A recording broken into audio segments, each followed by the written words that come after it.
Hello! I'm Elaine, and I'm a tour guide in the French Quarter. I do ghost tours. And I am not going to tell you the stories that I tell on my tour, because you gotta pay for those. But if you want to hear some interesting things that have happened to me while I'm leading random drunk people around the French Quarter, I got you.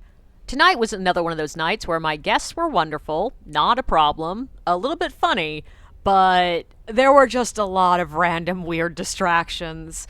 First, when I was just walking over to the first tour of the day, before I even get to the French Quarter, I walk by two guys dressed up in classic X-Men costumes, as in like skin tight leotards and like lots of straps at random places. One is dressed as Rogue, and the other one I think was dressed as Cyclops. I don't quite remember.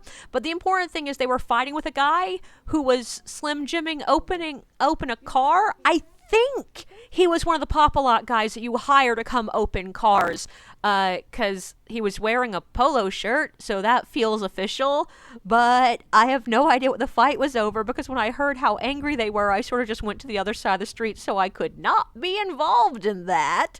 And then I get down to the start location, and there's a gentleman who's on the other side of the park, just screaming at the top of his lungs.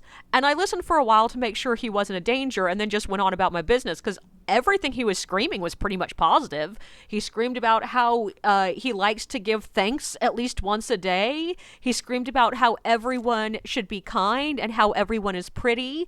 At one point, he was screaming about how the day is absolutely gorgeous, and it was. It was a gorgeous day out there. And my favorite was in a break in a conversation with one of the guests, I heard him scream out the words, "Y'all think I'm crazy, but I ain't got a screw loose." And I'm like, baby, screaming at the air does not help us believe that you don't have a screw loose. But whatever was going on with him, he seemed like in a good mood and quite pleasant, so that was fine.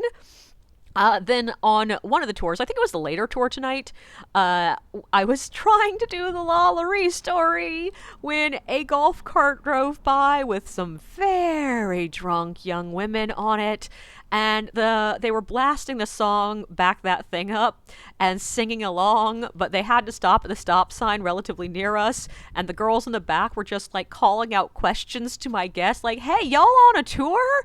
Are y'all learning about us?" And I think one of them asked, "Y'all want to see me dance?" Because I turn around and she's just twerking off the back of the golf cart. So, once again, weird, but pleasant. Everybody was in a good mood, no problems. Life is surprisingly good.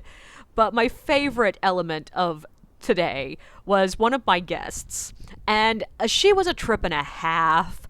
She was on the tour with a woman I'm presuming was her partner. They did make out a couple of times throughout the tour, so I'm hoping they were partners. But before my tour even started, they were one of the first groups to arrive, and that means they should have gone with the first guide going out.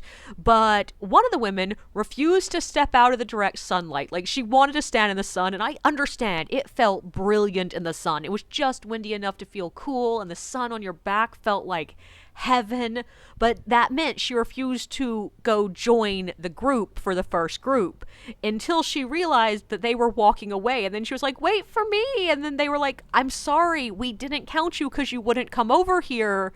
You're with the next guide."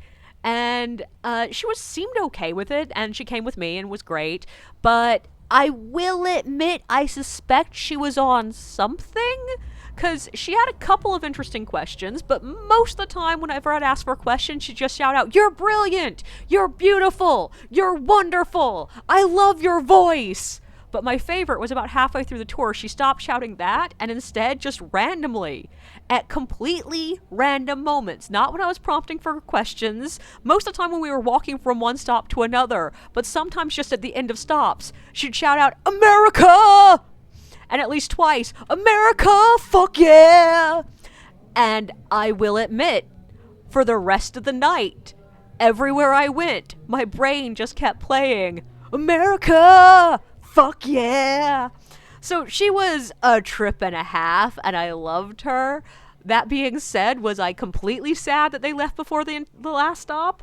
No, it did make the last stop a little bit calmer. But I was sad to see them go, because they were fun. So yeah, it was one of those nights that was full of chaos, lots of loudness, lots of distractions, but it was all fun stuff.